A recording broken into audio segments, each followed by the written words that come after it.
All right. So where do I begin? Um, I probably want to start with thanking everybody that has reached out the last few days.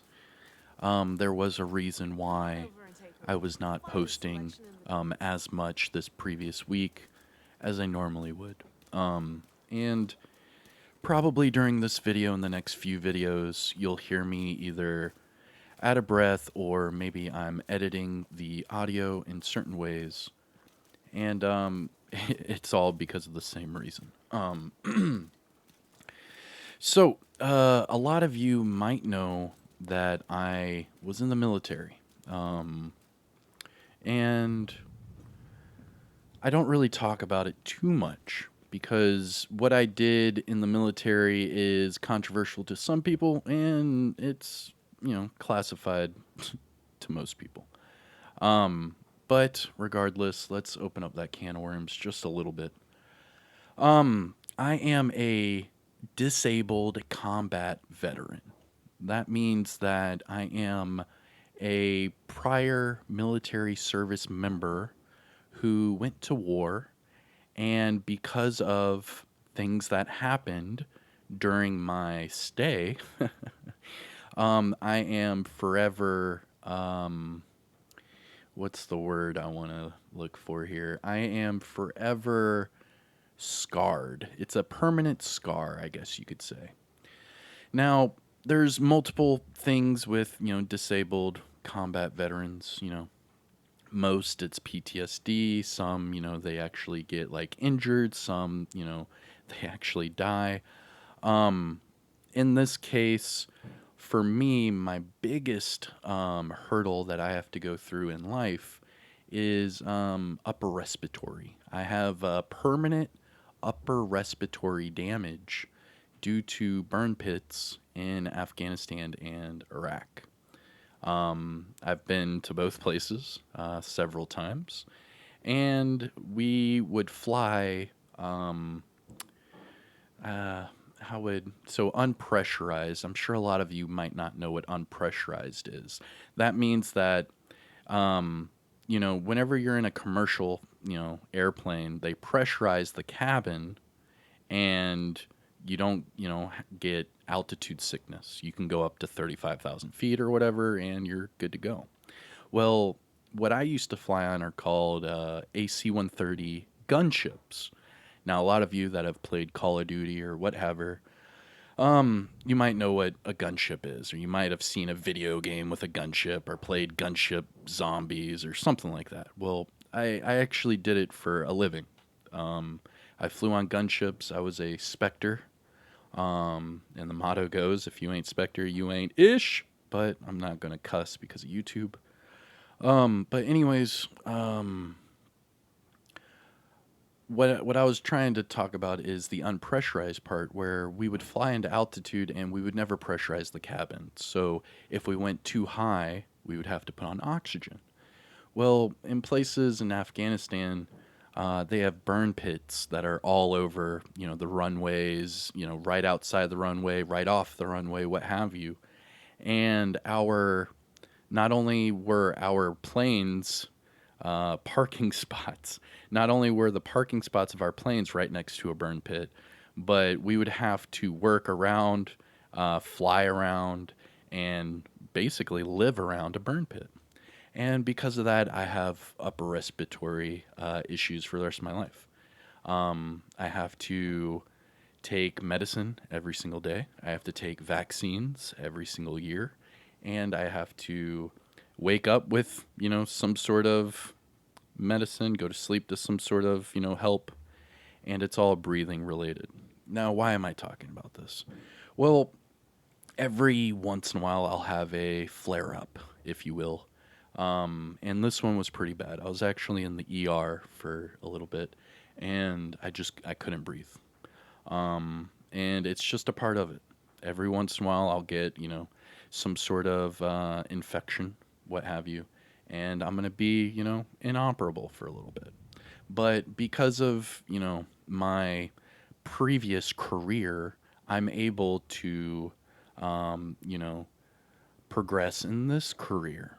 So it kind of helps me out in a way, but at the same time, yes, I do have to live with permanent damage. Anyways, I know I kind of started off on the wrong foot here, but a lot of people were reaching out, whether it be from my clans, from my Discord, from Twitter, some of my personal friends, what have you. And I just wanted to thank you for reaching out. It has not been easy this last week or so, and I'm still getting over it. I'm currently on like a whole bunch of crap I don't even want to talk about. But if you do hear that I'm either out of breath or maybe I edited the audio a little weird, it's probably because I coughed my brains out or something stupid like during the recording process. So I do apologize ahead of time if it does sound a little different. Now, that we got that out of the way, okay? I don't like to share that part of my life. So that's probably the most you're ever going to hear about it. Anyways, we're going to talk about Division 2 news. Now, this is a part of Manic Monday. So before I get into that, let's do the spiel, shall we? Here we go. Let's start it off. What's going on, YouTube? Kamikazevondoom here with another Division 2 video, and I'm just checking in on you. What's going on? How you doing? Now today is May 1st, and this is going to be Manic Mondays. I am bringing back Manic Mondays. Now a lot of you that are new to the channel might not know what Manic Mondays is or was, and let me just give you a quick little spiel. So Manic Mondays, it's my Division news update weekly episode. Every Monday, I'll give you a news update on what's going on with me personally, what's going on with the community, and what I hear or what's going on with the developers. It is only Division related because my channel is, pretty much a Division, hotspot. That's all we really talk about. Whether it be Division 1, 2, Heartland, or even Resurgence. But first, let's talk about me, because that's how we started off, right? So what's going on with me? Well, I already told you what was going on last week, so let's talk about this week, shall we? Last weekend, we did not get PTS Phase 2. So I am under the influence, and I would probably say if I were a betting person, I would probably bet that PTS Phase 2 will be this weekend. Now, with that being said, what you're going to see from this channel during the week is I have a few more build videos that I made during PTS Phase 1. I also did a deep dive in a few of the named items and exotics coming with that Year 5 Season 1. Now remember, all the things you see in the PTS, whether it be Descent, whether it be about the new exotic, the new gear sets, brand sets, what have you, it is all set to be released in early June. So, everything you see with that little PTS icon, just remember that will, it's set to be released in June. So there's a what, months? No, well, actually, just a month now. So there's only a month left before this is released. And what I think they're doing is they're doing Phase 1, week off. Phase 2, week off, maybe Phase 3. Now, what they're doing between with that week off is they are tweaking everything to a T. To where, as soon as Year 5 Season 1 launches, fingers crossed, but the Descent game mode should be in a perfect spot. But we'll see. We shall see. Because taking an entire week to tweak a build for a upcoming update is a good sign for the consumer. Because that means when PTS Phase 2 launches, we should, remember I keep prefacing should, we should get a long list of patch notes, and it should be going into the right direction. Again, should. So PTS coming this weekend, I would probably say 95 to 99% sure it is. That way they can get more data, they can tweak it some more, because this Descent game mode is going to be their flagship, promotion thing they want to throw at everyone to get us into Year 5, get us into Heartland, get us into, anything Division. Because remember, Heartland is just off the horizon. Heartland is coming very soon. Now, so from me, you'll see some PTS build videos this week. You're also going to see normal build videos this week. Obviously, my vendor resets and whatever news updates. But if we do have the PTS Phase 2 on Friday, sorry, excuse me, just remember I will probably stream the PTS that first day. So Friday, probably expect a stream from me, and then Saturday, Sunday, and then the rest of the time, just expect, PTS videos. Now, the whole point of the PTS is to test it, okay? That is the whole point. Now, people like me, technically, I'm a part of the quote unquote press because I get Ubisoft press kits and I'm a part of their, programs and all that crap and ETF and what have you. I mean, the list goes on and on and on and on and on. However, with that being said, the PTS is to not only test the things for the developers, but to also show the consumers what to look forward to, what to get hyped for, what to watch out for, what have you, our reviews, et cetera, et cetera. So I understand that there's a lot of people that are like, hey man, I don't want to see the PTS because I can't play the PTS. I completely get it. But there are a lot of people out there that day one of whatever title update, they are prepared. They already have their build together. They already have, what they know they're going to do, what they're going to farm for, what they're going to aim for. And it's because of those PTS videos. They're like, oh man, I know if you run through this door, take 2 lefts, there's a chest. I saw that in the PTS, something like that. I don't know. But it's to help everyone. It's not to just gloat like, hey, I'm in the PTS. It's not like that at all. It's to test it for the developers. That way they can tweak it and help us out as a, consumer. So that's going to be pretty cool. Now, what have I seen in the community lately? Let's see here. Big shout out to my brother from another mother, the Gaming Brigade, aka Sergeant Graybeard. He gave me a nice shout out. He watched my 71 level descent run, and he noticed that a part of my rewards that I got for doing that descent run, I had a few perfected gear caches. Now it's a brand new cache that's being added to the game, and he did like a nice little deep dive into it. So shout out to him. I'll be doing a video on that once PTS Phase 2 comes out, because what I'm going to do is I'm going to stack up on those caches, and then I'll do a proper video. Because during that PTS Phase 1, you got to see the cache, but it only dropped purple gear, and we know that it's not going to do that once the game launches. So a lot of, videos and things covering that cache are going to be speculative, because it's just pure speculation. No one knows what is going to be in these perfected gear caches until, they update them, which hopefully, fingers crossed, they should do for Phase 2. Because I know a lot of the critiques and a lot of the criticisms coming from the community about the Descent game mode was that they didn't see the rewards. Now, I saw the rewards after my crazy long, 71 level run through, but the average person that was just getting, like 3 or 4 levels and then dying, they weren't really seeing any rewards. So I'm sure they will update that.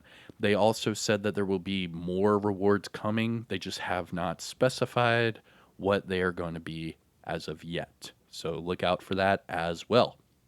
Let me see what else in the community. I think that might be really it. It's been pretty quiet because that PTS Phase 1 ended a week ago, and since then it's been pretty quiet. I mean, I heard Daria on Twitter earlier today talk about how they had a nice long weekend. So I'm sure we will get a lot of news, not only starting today, but, building up to the PTS weekend coming up, which has not been announced publicly. I just want everyone to know. But I am 95 to 99% sure it will happen this weekend. There's just no way they're going to do 2 week breaks between every phase. That's just not, you know, it's not logical. Now, so that was it about me. That was it about the community. Now let's talk about the developers. And to do that, I need to jump over to Twitter because I posted this thing this morning and there's already a few videos popping up on YouTube about this post that I made. Which, whatever. Now, if you go over here, this is my Twitter page at Kamikazevondoom. Now, if you follow me on here, you will get all of your division news before I make a video. I share everything from everybody. I talk to developers on here. I talk to content creators on here. I talk to community members on here. Everything division related is on this Twitter page, I promise you. Whether it be articles, whether it be leaks, whether it be developer interviews, what have you, everything and anything division related is on this Twitter page. So again, follow me at Kamikazevondoom on Twitter. We're about to hit 6,200 followers. Thank you all so much for that ongoing support. And by the way, shout out to YouTube. We're about to hit 20 million views, and we're making our way to 69,000 subscribers. Now, why am I over here? Well, I posted this a little over an hour ago. Now, let's talk about this, shall we? Now, this is an interview that Sergeant Graybeard showed me, and he talked about this last week when I wasn't feeling too hot. So what we're going to do is we're going to try to run through this as quickly as possible.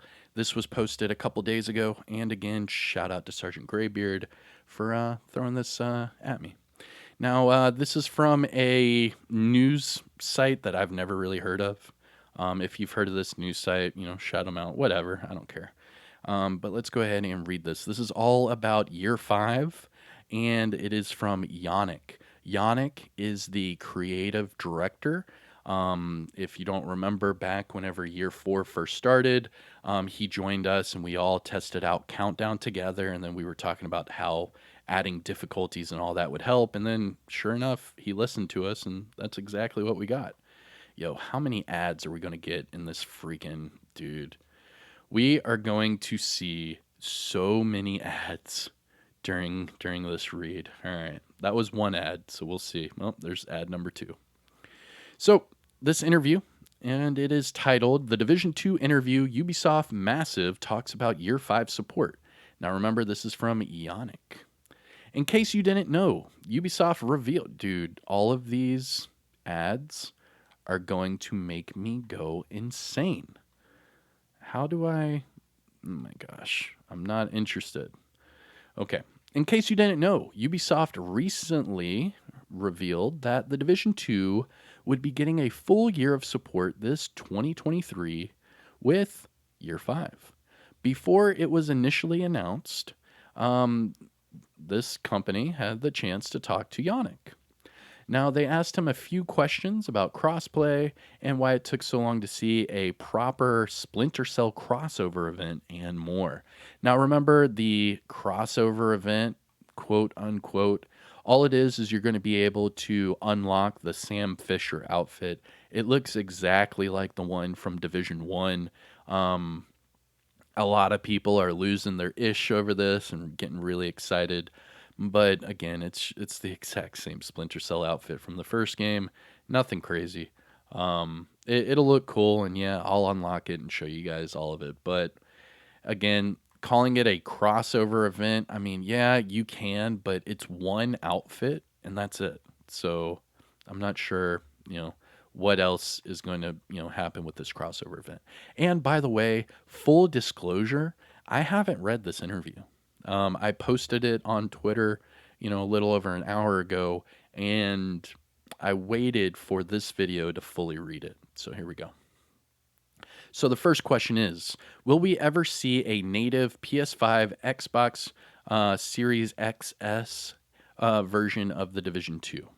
And Yannick said that's unlikely because if we really wanted to take full advantage of those, since we only have one version of the game that is available on all platforms, taking full advantage of those would mean the game would no longer be available on the older generations, which, correct.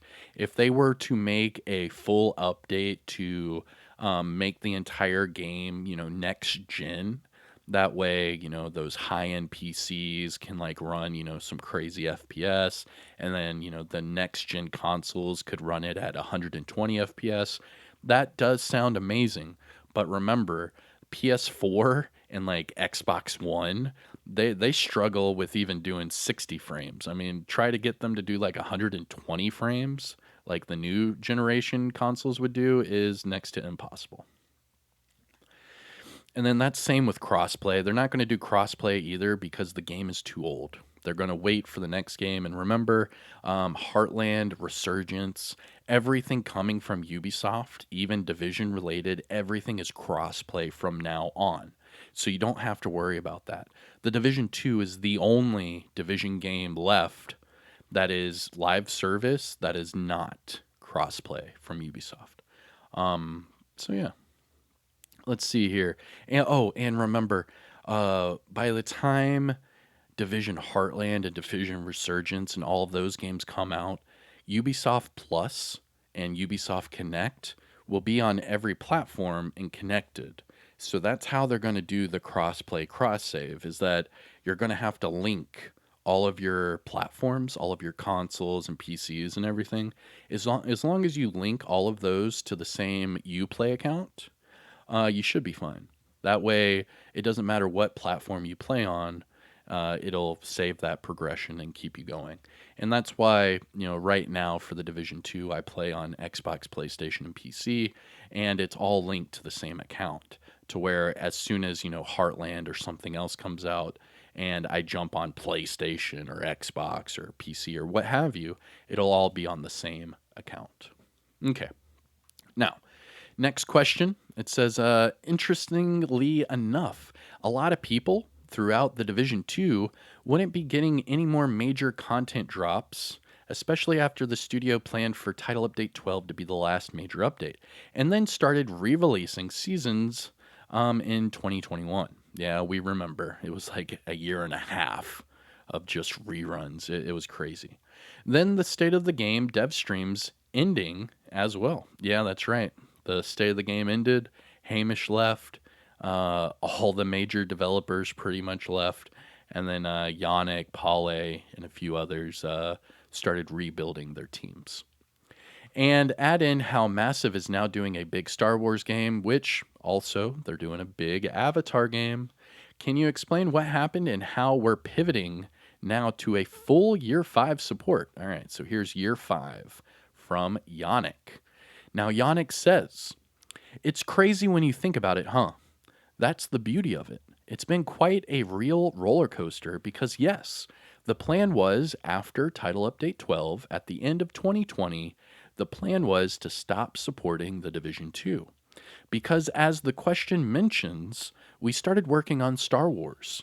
We have that Avatar game. Everyone is very busy at Massive, and the idea is that we just need the people on those projects, which I completely agree. Then he continues, it wasn't because the Division 2 was bad, just we need the people on the other projects. So what they did is they pulled all the people from the Division and they started, siphoning them to Avatar and then Star Wars. What happened is the game remained successful and probably more successful than we had anticipated after the release of Warlords of New York and the different seasons, which, of course, they have been making money. Every season, they have a season premium reward track that people pay $10 for.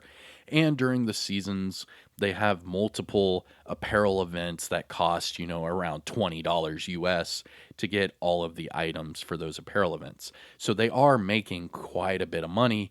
And remember, Yannick said this, pretty similar back when year 4 started, was that as long as we were playing the game, buying those premium reward tracks and apparel events, we would get a year 5. And sure enough, as soon as year 4 started, they got enough money to where they immediately had year 5 green light.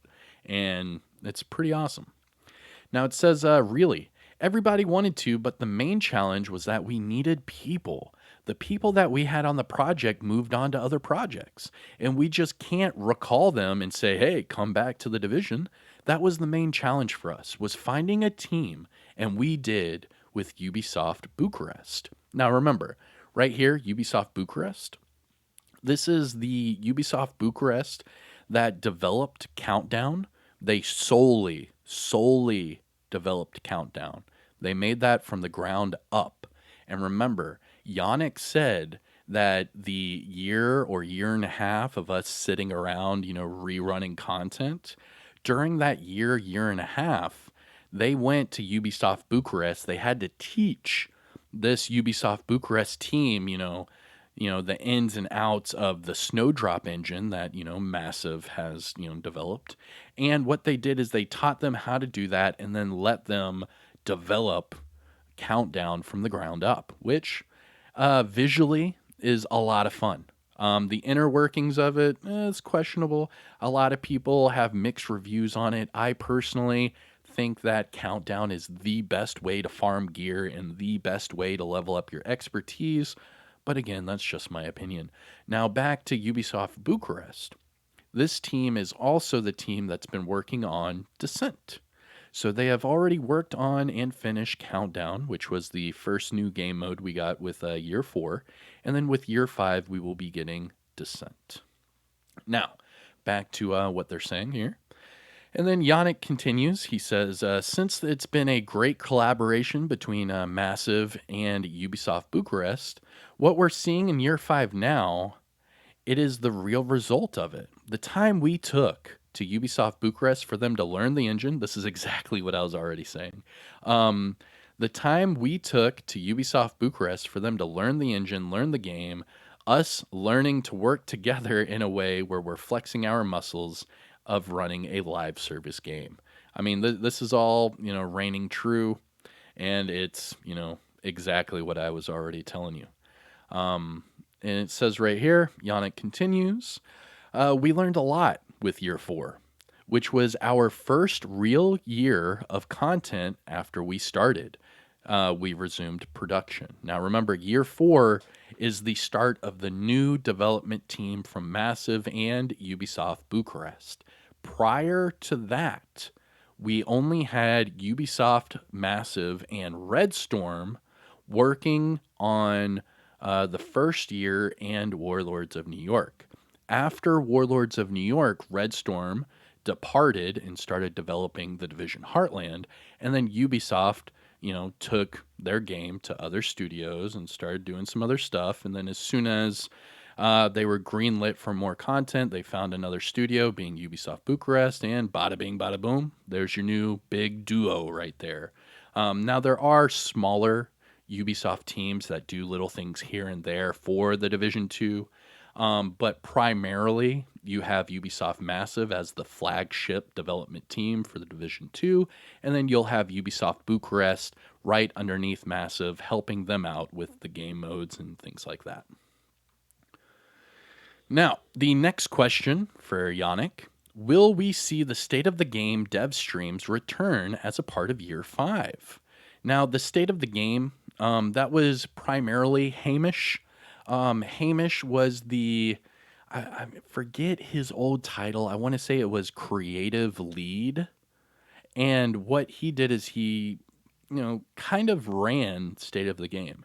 Now, of course, there's multiple, devs that, help with it, but he was, the face. He was the guy that did all of the intros, all the interviews. He was the voice from the developers to the consumers. And when he left, they ended the State of the Game. Now, what they did instead is now, before every major update, we'll get a special report live stream, and then they'll just talk about, whatever update we're about to get. Where State of the Game, we used to get that, what was it? Was it every week? Or was it every month? I forget. Let me know. It's been so long. It's been years. Let me know in the comments if you remember, was State of the Game a weekly thing? I want to say it was it weekly? I want to say it was weekly. I do. So we went from like a weekly State of the Game where we were listening and seeing the developers to where we're barely getting anything months apart from each other. I mean, remember, these seasons are what, 3 to 4 months apart? So we went from, weekly to quarterly. I mean, that's a big difference. Anyways, here's what Yannick had to say about state of the game. If you know the division, and I've been a part of those streams for a very long time, I would love to bring it back. But there's a lot of questions with state of the game in terms of how do we keep it relevant on a weekly basis. We struggled with that in the past. Just the shared time it takes to prepare state of the game. So it takes a full team dedicated to make this happen. I would love to do this, but it's ultimately not my decision. That's going to be depending on the people that are running the community and communication. Now, that part right there, right away, community and communication, that falls under the community devs and the product director. So this is Daria and Morten Ryberg's area of expertise. And remember, that's what I was saying a few months ago, where we were like, where's Yannick? Where has he been? Because Yannick used to be on State of the Game on that weekly basis. He used to be there week in and week out with Hamish, and they would talk about the game. So he, out of everyone we know, he knows more about this and understands where we're coming from when talking about state of the game. However, with him getting promoted to creative director, he now has nothing to do with the community part or the communication part. This is not a part of his job anymore. He is now the boss, right? So he's the creative director. He's too busy worried about what's going on, the bigger picture. Where Morten Ryberg, Daria, and all of them, they're more focused on the community, things like that, live streams, promotions and things like that. So this is right there. I completely agree with this. It's not in his wheelhouse, and if they were to bring back State of the Game, he's not the one to say so. It would fall under, Morten Ryberg, which we already know that Morten Ryberg is attending these special report live streams for each season. So I highly doubt that they're ever going to bring back State of the Game, because now that Morten Ryberg is running the show, he's not, I'm sure that they would rather just do the special report right before. That way they don't say anything that they're going to regret later on. You know what I mean? They'll just do the special report right there before the season. That way you understand what's about to come out like that next day. And then they don't, put their foot in their mouth and say, oh yeah, we're going to have this come out next month. And then come to find out it gets delayed or something. And that was a problem that we were seeing in State of the Game quite a bit. Was they would say something in the state of the game, and then it would either not come true or it would just be completely false. And then the community would be like pissed off. They'd be like, what do you mean? You said we were going to get this. And I mean, even so, the developers are doing the same crap right now with the special report. I mean, they told us we were all going to get a mass grant of the Dr. Home, and nobody got the Dr. Home. They said that everyone was going to get reimbursed for the premium credit mess up with the textiles and premium credits. I heard that nobody got reimbursed for that unless they went through like different channels of support. I mean, they've said quite a number of things that just did not come true. I mean, remember in one of their special reports, they were saying how the chill out mask was going to be in the general loot. And then come to find out, no, it's a holiday event exclusive. So, I mean, take it how you will. They don't want to do the weekly thing because they don't want to get, the backlash. But at the same time, them doing the one stream before every season, they get backlash anyways. So it's like, damned if you do, damned if you don't. I don't know. Let me know what you think about that. But then he says, if they want to do that, and if they see a demand for it, maybe then we should look at it. But so far, it's not planned. Meaning, Morten Ryberg and all them, they're completely comfortable just doing the special reports, and for them, it is the safer route, especially with this community and the current climate. I mean, let's be real. This community is very touchy. Next question for Yannick. We can't not ask this, but will we ever see crossplay in the Division 2? Now, this is a common question that's been asked for years. And for years, it's been the exact same answer for years. It's no. There will not be crossplay. This is an old game, and if you do that, you're going to screw up people's accounts. For example, I have a character on Xbox that's like 4800 shade level. On PlayStation, I'm like 1400 shade level. And then on PC, I think I'm like 11 or 1200 shade level. So what would you do with crossplay? Would you add all my crap together? Like you couldn't do that. And then what about all of my gear? Would you add all of my gear together into one account? It's just not possible. And that's what Yannick has said for years. He has said this. So let's see what he says here. I'm already assuming he's going to say no. He says, that would be very hard. Unfortunately, the truth is, it is that it's not the way of our online infrastructure was built. It was built before crossplay became a reality in the industry, and allowing it would mean rewriting and redoing everything and retroactively touching players' accounts and how they're connecting to the game. There's a lot of risk and a lot of heavy work there, and it's very unlikely that that would ever happen. So again, same thing. It's not going to happen. This is a really old game, and as soon as we get a new Division game, it is guaranteed to be cross-play, cross-progression. It's guaranteed. Everything from Ubisoft, Ubisoft Plus, Ubisoft Connect, since like Far Cry 6 or maybe even before that, everything is crossplay. Everything. Riders Republic, Far Cry. I mean, just name it, it's gonna be crossplay. Now, the next question, it says, how will Year 5 of the Division 2 tie into Heartland? Nice. Or will the two just be separate titles that you don't see players bleeding into each other? Outside of the items you can earn, players, different games. Okay. So how does it turn into Heartland? Now, before I even read this, my personal opinion was that Year 5 will somehow, whether it just be little nods or, rewards here and there, it will have something. We'll see. Let's see what he says here. Our ambition is, and that is why we are talking about the Division as a franchise. We want the people to play whichever game they want. We want people to find whatever experience they want. And if they want to play several games like Heartland and the Division 2, that's great.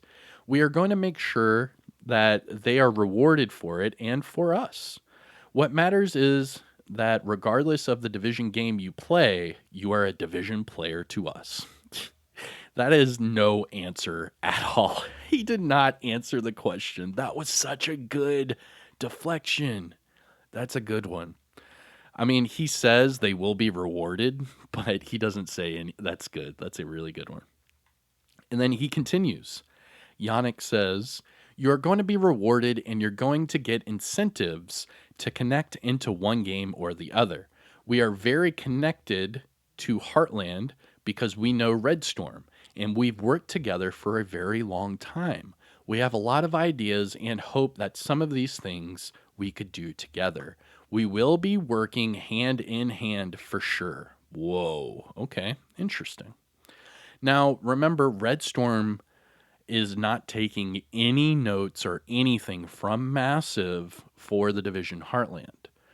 Red Storm is the development flagship company for Heartland. Massive has nothing to do with Heartland. What they are talking about is somehow connecting the two and working together. So meaning, if you play Division 2, you might get a Heartland reward. If you play Heartland, you might get a Division 2 reward. I mean, we saw this back in Division 1, Division 2 days. All right, next question. Descent. Descent is mentioned as a roguelite mode, which is something I don't think we have seen often from shooters. What was the thought process behind offering this as the big Year 5 Season 1 content drop? Now, this part right here, behind offering it as the big Year 5 Season 1 content drop, remember, The Descent game mode was initially supposed to be released season 11 back in December. So Descent was actually delayed. Now, if it was planned to be their big, advertising moment for year 5, okay, I get it. I mean, that is smart to delay it to do that. But I think it was just delayed because they wanted to add, the group play into it and things like that. Let's see what Yannick had to say. All right. Ooh, sorry, I just coughed my brains out. Anyways, all right. So Yannick stated, what we wanted with Descent was to give another chance for the players to experience a power progression fantasy, which is something that for a lot of our players, they haven't experienced in a very long time, because you get that in the Division. And that's one of the great fondest memories that a lot of players have, had while progressing in the Division from level 1 to level 40 and getting all the gear and all of those things. But for a lot of our players, that year in the past has, it's now been just a max level and maxed out gear since then. So there's been no real progression. And he's right. Since Warlords of New York, there has been no level increase. There's been no gear score increase, nothing. So a lot of our gear items and weapons and things like that we have on our Division 2 agents are, 2 or 3 years old. And then he says they haven't experienced that power progression fantasy. So that was the idea of the Descent initially, was to put a game mode out there that was basically taking away their gear, and they're going to have to work towards becoming powerful again. Now, remember, I've already shown you Descent, where you can stack, what is it, like 18 different talents and 3 different exotic talents all at once. So you could have 21 different talents working with each other at the exact same time. It's insane, and it's really fun. Now, he says right here, of course, they get back everything when they leave the game mode. When we started writing down the design, it became clear about a rogue-like general. The biggest inspiration would come from their, how do we create mechanics that are interesting, because we didn't want to just have you start with no gear and then you're going to start dropping items which are gray quality, green quality, blue, so on and so forth. We thought that making it more interesting is what if we allow players to create their own combinations. What if they can create their own gear mechanics in a different way compared to what the rest of the game offers? So it's not just about becoming powerful and re-grinding the same things over and over, but it allows players to experiment and play with these mechanics in the game in a way that the rest of the game will not do. And I completely agree. The power fantasy of the Descent game mode is unlike anything I have ever played. I'm telling you, it is a lot of fun, and I cannot wait for PTS Phase 2 to come out so I can play some more Descent. It is a lot of fun. Next question. It says, we know it might be a little too early to talk about it, but can you give us a tease on how the Division 2's in-game will change in Season 4? Now, Season 4, what this interviewer is specifying is Year 5, Season 4. Now, remember, Morten Ryberg has already said that we will get Seasons 2.0, that they will be doing something completely different for the end game. So just assume that Year 6 of this game is probably going to be their farewell year. So we still have, like 2 years of content, which is crazy. But we know that Year 6 is probably going to be their last year, and then it's going to put us into Division 3. Now, I know a lot of you are like, they're not even working on Division 3. Yeah, I get it. It doesn't say publicly that they're working on Division 3 because they haven't released Heartland or Resurgence. Duh. But obviously, Ubisoft isn't promoting the Division universe if they're not going to continue the Division universe. So get your head out your ass. They're going to do a Division 3. Come on. All you haters are just hating. Anyways, Yannick says, we are looking at when you play the Division 2 and when you play a lot of very content, heavy life games that are always... Ooh, what the... Oh, my bad. I guess the website timed out because I'm not looking at their stupid ads. Anyways, let's go back to the question. Crossplay, we already talked about. Descent, we've already talked about. Yo, we're almost done with this. We're almost done with this article. All of these ads, dude. So many ads. All right. So what does he say here? He says, we are looking at when you play the Division 2 and when you play a lot of very content, heavy life games that are always that moment when you're a player, you start, you learn the game, you learn the tropes, you play the story, and then the end game begins. And that's usually very daunting, and that suddenly the whole thing opens up and you get lost. The main ambition behind this change, this revamp, is to create an end game that is going to be more welcoming to new players. So that's how they're going to do their Seasons 2.0. So doing a better job at introducing new mechanics and introducing new modes and new experiences.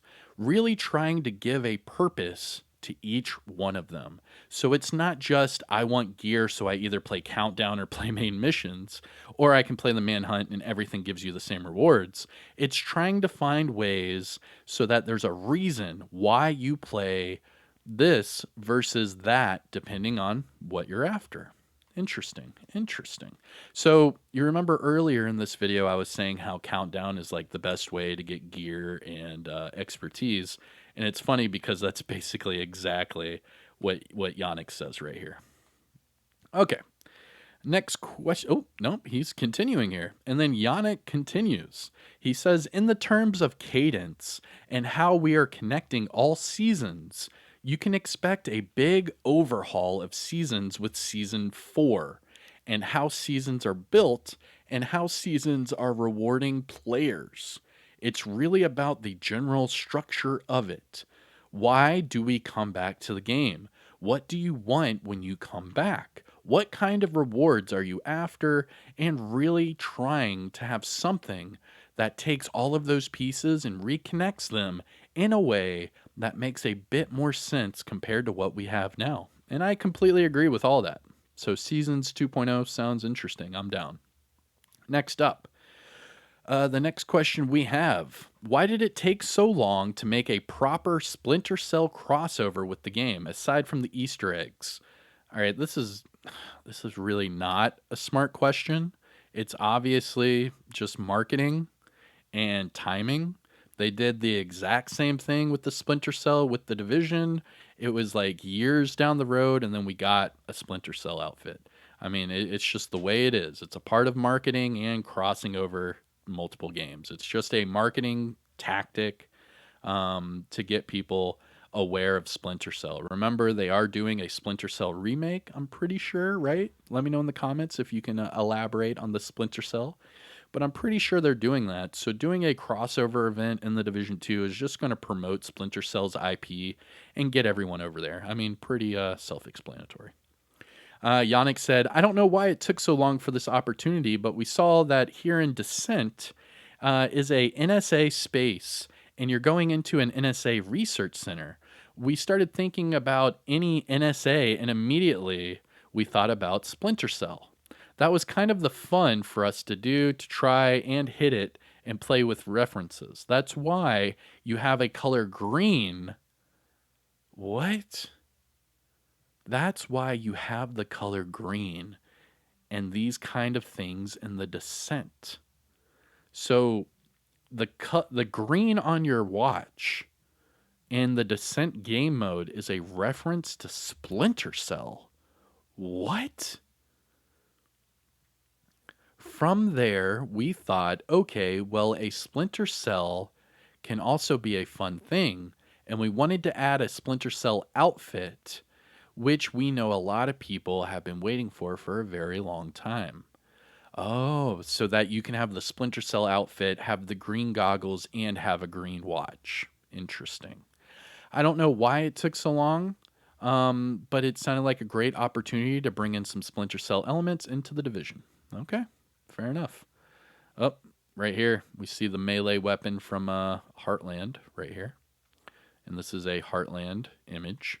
Remember, Heartland is bringing melee weapons, and you will be able to slide and crouch as movements in the Division Heartland. So they are adding more movement mechanics.